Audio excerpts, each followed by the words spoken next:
What is going on, all you Pokemon collectomaniacs out there? This is Ryan, the PikaPikaPaPa, who had Sword and Shield going absolutely batty from February to March on their bingo card. Well, actually, I think a lot of you did, right? You all are some alpha level investors and collectors out there, and we've been talking a ton on the Discord and in the comments down below and just in various other means about how the opportunity to buy Sword and Shield is rapidly closing and how a bunch of us are really bullish on the future of Sword and Shield as a whole. I think it's going to go down as a very special era, right? It had some things that happened in it that I don't think we'll ever see again, right? The global pandemic, a bunch of people flooded into the hobby and some have left, but a ton of them are still here. I think Sword and Shield has a very bright future ahead of it, not to mention the fact that, hey, listen, we are way into Scarlet and Violet at this point, so I think the reprint window for a lot of these Sword and Shield products, while it's not completely over, I do think the window of opportunity is closing. So what I have been doing since September is I have been aggregating the value of the top 20 singles cards from all the Sword and Shield sets that have a booster box, right? So no celebrations, no Pokemon Go, we're just talking about regular sets. We've been graphing how the prices have changed month over month, and we do this because, hey, I want you guys to have the best information that you possibly can have when you're making your Pokemon buying and selling decisions, right? And I think this is a great way for us to keep our finger on the pulse of the movements of the hobby as a whole, like at a macro level. Well, obviously, and further into this video, we're going to go into the individual sets and see how they performed, and on the very next slide, we're going to be looking at the booster boxes from the exact same view. So we're going to look at the total value for the 12 booster boxes available in the Sword and Shield era from September till March. And now listen, though you may be looking at this and thinking, hey, look, the singles prices are up from February to March. They're up 1.7%. I'm still not getting super excited about that, okay? We saw it in December. We saw a little bit of strength there, and then it immediately flipped red the month after. I am not nearly as bullish at this point in time on the Sword and Shield singles as I am on the sealed product. And when we flip to the next slide and you see the graph for booster boxes, it is absolutely crazy. But there are some exciting things to take away from the single card space as well. As we get into this, I'm going to start highlighting some individual cards as we go through this because there's some really cool trends going on and I can't wait to share it with you. So I'm not going to keep the booster boxes from you anymore because I'm just bursting with excitement because it is absolutely crazy to look at. So here it is. Again, when we started this in September to October, October to November, November to December, the booster boxes in the Sword and Shield era were actually under a little bit of pressure. Believe it or not, the prices were starting to come down a little bit. And we kept saying, hey, listen, this is a good thing. This is a golden opportunity to buy some of these booster boxes at the last chance to get them under MSRP. We've seen Chilling Reign sell out, right? We've seen Fusion Strike sell out. A bunch of us, myself included, feel like Brilliant Stars is on the verge of being sold out, right? Lost Origin is starting to get up there where the price of the booster box on the secondary market is higher than the price on the Pokemon Center. That is a good indicator to me that they are going to sell out relatively soon, because why would you buy it on the secondary market when you can buy it cheaper on the Pokemon Center? So there's just all kinds of this momentum going that the Sword and Shield booster box space is about to be sold out on the Pokemon Center. And once that happens, that's when we really see this aggressive price appreciation. So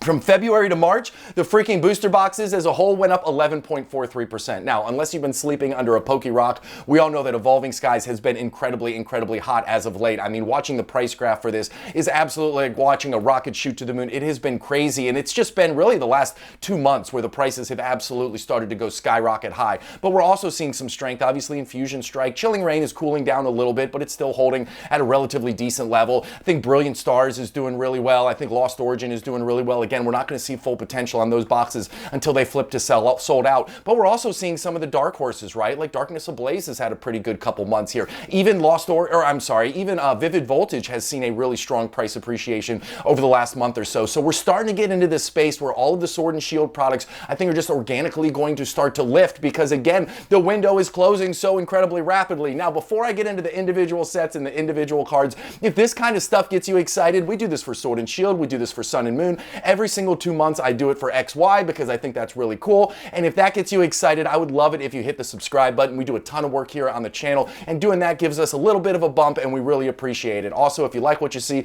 give us a thumbs up, and questions or comments, drop them down below. All right, everybody. So now let's get into the sets and talk about what's going on. So Silver Tempest and Lost Origin. Lost Origin had a really rough go of things in the singles card space for a while. A lot of us, including myself, sometimes forget that Lost Origin, as great as it is, it was the second to last regular set that came out in Sword and Shield, and so it was in the middle of the Pokemon pop and flop. But we have seen two really strong months from Lost Origin in a row here, and look at that, 19 of the top 20 cards are actually green. And that Giratina, we saw it a couple months ago, right? It had gotten all the way down to the $235 price point. We saw it start to flatten out. We said, that, hey, maybe it's hitting a support point. And ever since that $235 mark, it has been on a slow and steady climb up and to the right. It has been fantastic to watch. And if you haven't checked out the Sword and Shield chase card video we did a week ago, it is really cool. It talks about the PSA 10 population, the PSA 10 gem rate, some really cool, interesting information on that Giratina card in particular. So listen, that Lugia is another card that I'm really excited about. That card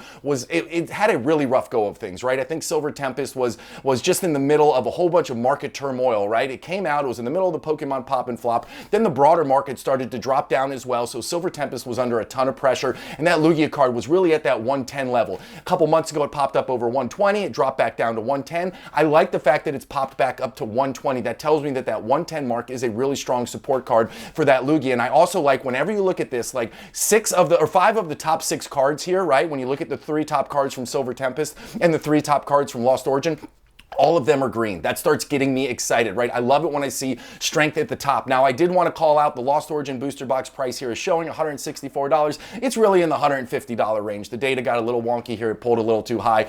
So it's really in the $150 range. But still, again, that is over MSRP on the secondary market. So guess what? If you want some Lost Origin and it's still available on the Pokemon Center when this video drops, that's the best place to go right now, in my personal opinion. So I told you we're going to talk about some of the individual cards too. This is the Giratina, and this is the support point that I was talking about. We talk about support points a lot on this channel, and when we see a card that's this epic from such a great set with such amazing artwork, when it's on the period here where it's dropping, when it starts to flatten out, we always ask the question, hey, is it starting to find that support point? Well, guess what? At $235 it was, and it has been steady climbing its way all the way back up. I think this card is one of the top chase cards from the Sword and Shield era, and I cannot wait to see how high this bad boy climbs. Now, the next 2 sets right here, Astral Radiance and Brilliant Stars. Brilliant Stars had a banger month like 4 months ago, and then it gave back a whole lot of the gains. So it's nice to see that 2 of the top 3 cards there are starting to recover a little bit, right? Like that Rainbow Charizard had this huge pump 2 or 3 months ago, and it's been slowly giving that back. But it's nice to see that the Charizard at the top is doing relatively well. And again, when I talk about the first 4 sets we've talked about, Silver Tempest, Lost Origin, Astral Radiance, and Brilliant Stars, 3 of those 4 chase cards from each set are actually up month over month. Love seeing the strength at the top. Now, the other thing we've been talking about is, hey, Astral Radiance might be overlooked a little bit. Astral Radiance is actually a really cool set. They got those awesome trainer galleries, some awesome alt arts in there, you know, and when you look at the prices and when you look at the booster box, you know, I think it just might be overshadowed a little bit because it's surrounded by so much awesomeness, right? You bookend that with Brilliant Stars and Lost Origin, then of course everybody's eyes are on Evolving Skies right now. Everybody loves Chilling Reign and Fusion Strike. Astral Radiance could be a really sneaky long-term play, so keep an eye on that and let's see how that performs in the upcoming months. Now, one of the things we've been talking a lot too, and this is a card from Astral Radiance, is some of these undervalued, kind of unloved alt arts. Like a lot of us feel very strongly that alt arts are going to have a very bright future,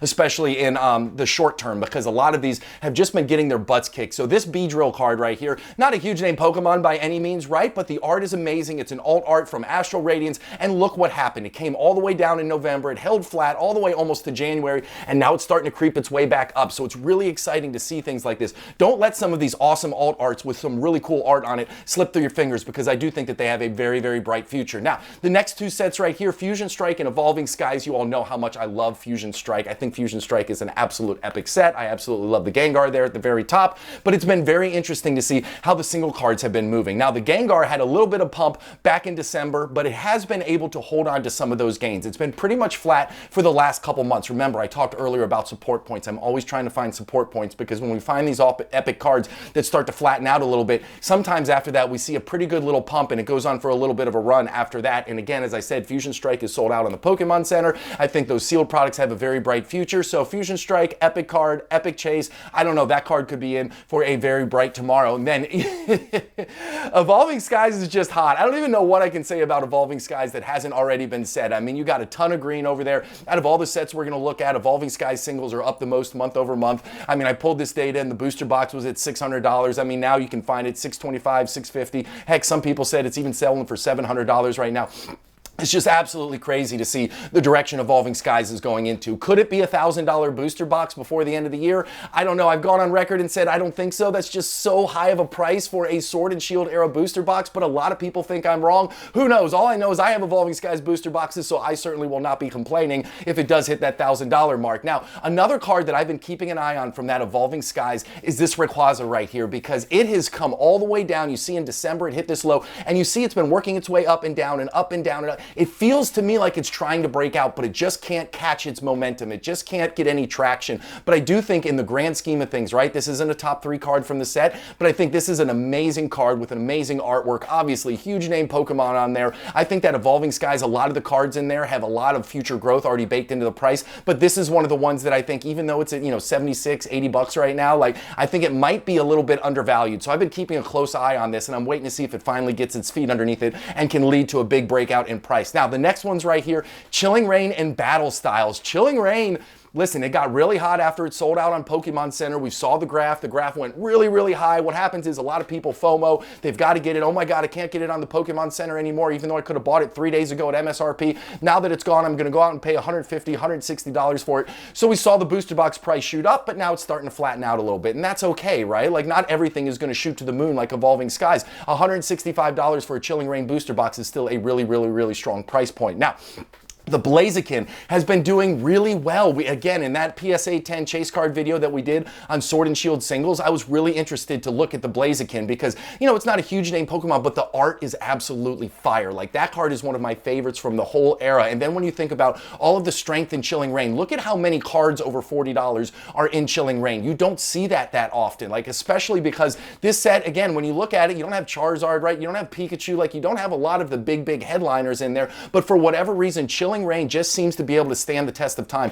It has been performing really well, and that is a set that I'm actually really, really bullish on. Now, Battle Styles is something that I've been bullish on too, simply because the booster box price is so low. We're going to talk later on in the video about how all of Sword and Shield booster boxes just seem to be going through this period of kind of organic growth, and Brilliance or Battle Styles just hasn't seemed to see that same growth yet. I mean, it's got that Sleepy Tyranitar there at the top, which, it's been performing pretty poorly. It's been coming down pretty steady, but again, the best time to invest is at the point of maximum pessimism, right? When everybody's going right, sometimes it's really smart for us to go left. And when we think about booster boxes and how just over time they have performed really, really well, it's hard to bet against a booster box that's maybe at $110, right? It's got alt arts in it. It's got a great chase card in that Sleepy Tyranitar. Like, Battle Styles is something that I personally feel is flying a little bit under the radar. Now, what I was talking about in that Blaziken right here is card got really hot, and then just like we saw with that Giratina, right? Card got really hot, then it started to come all its way down. It found its support point, and the thing that I like about this price graph for the Blaziken right here is it's just kind of slowly working its way up. We're not seeing any kind of irrational spikes up and drops down, kind of like what we saw with that Rayquaza a minute ago, where I said it just can't seem to get its traction. This one is a slow and steady climber up and to the right, and I think that is healthy growth. I think that's encouraging, and another one of the reasons why I think Chilling Reign is such an epic set, and I'm personally really excited to see what the future holds,